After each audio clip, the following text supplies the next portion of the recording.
Yan, magandang hapon po. Nakapatay yung mga ilaw natin dito kasi para naka-incubator na tayo, no? So, yan, medyo dinagdagan natin ng tubig.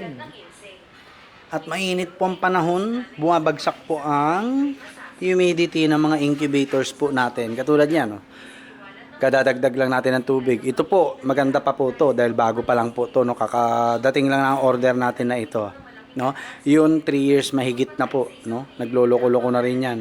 Ayan po, no, mabilis bumaba yung humidity kapag sobrang maalinsangan. Mainit ang paligid. Kaya yan ang ginawa ko po, no? Dilig ulit tayo maya-maya. Ayan, no, kasi tuyo na agad, no? Tapos doon, magdidilig pa tayo. Kaya dito sa gilid. Para at least mapababa natin konti yung temperatura rito, no? Kasi nga, itong humidity natin bumabagsak, no? Kailangan at least ma-maintain natin sa 60%. 60% po, no? And then dito rin, kabila,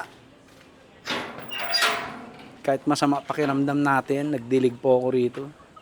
Lalo dyan sa mga nasa ano natin na mga panabong na manok, no? Nasa scratch pen. Kasi malalaki na tong mga to eh. 'Di ba? Malalaki na, tas papabayaan pa natin. Eh, pera rin yan pag may bumili, di ba? Pera rin po yan. Ayan, mga panabong natin. Mga oriental sweaters. Tapos, oriental hatch, asil Boston, tapos yung golden boy sweater natin. Gagamitin natin. Yan na lang gagamitin muna natin, no? Ayan, may mga lalaki pa tayo dito na oriental sweater. So, 4 pa yan, no? 4 pa yan. Tapos, nagdilig rin tayo rito. Pinalitan natin sila ng tubig lahat, pati yung mga sisiw dito sa brooder natin. Ayan. Tapos ito mga to, binigyan din natin ng tubig dahil nabibilad po yung inumin nila, no? Nabibilad po yung inumin nila. Alright. Tapos eto na, mga pugo natin, dinagdagan na natin ng pagkain, plus dami natatapon na pagkain doon, no, sa ilalim, no? Mga feed wastage natin, ang dami. At least dito sa ibaba, ano, kinakain ng manok. Okay? Pinainom na rin po natin yan, no? Sa may mga itlog na yan, no? Nag-i-start na sila. Okay? So, magfo-focus na po tayo dito sa ating mga pugo. Ayan, oh. Oh, maamo naman yan mga yan eh. Oh. Oh, lalaki.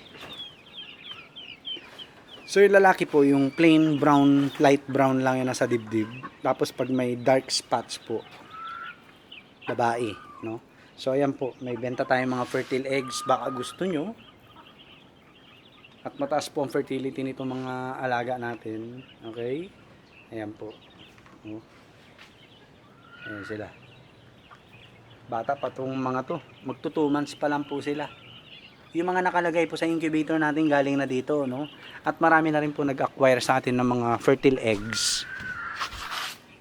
So, ang fertile eggs po natin is 5 pesos each. 1,000 pieces ang minimum. That is 500 pesos. So, yun po ang ating minimum, no? Sa fertile eggs po natin is 100 pieces, 5 pesos each. So that is 500, no? So dito hindi pa tayo nakapagdilig ulit. Ayan, tuyo na agad. Tuyo na agad dito, init, no? So kawawa naman yung mga alaga natin pag ganito, no? So bago tayo humiga, tayo ay didilig pa ulit. At yung mga pusa natin kawawa din, no? Ayan. Okay? So, first batch, second batch, third batch yun nasa loob. Malapit na po to, no? So, May 17, dapat na nakalabas na yan, yung kalahati dyan, no? Dapat nakalabas na po. Right? Ayan, no? Malapit na po yan, malapit na. Ito tong kalahati. Right? Ito ang second batch. Third batch. Ayun. Yun. Third batch. Tapos fourth batch po natin dito. So, nasa pangalawang araw na ba? O, pangalawang araw na tayo ng egg collection, hanggang pang-apat lang. Then, load na rin po natin dyan, no?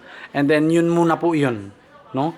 Kasi magtatag-ulan na, madalas po mawala ng kuryente dito sa amin. Opo, madalas mawala ng kuryente. Kaya, kailangan, maayos. Alright, so yun lang po. God bless po sa ating lahat. Peace!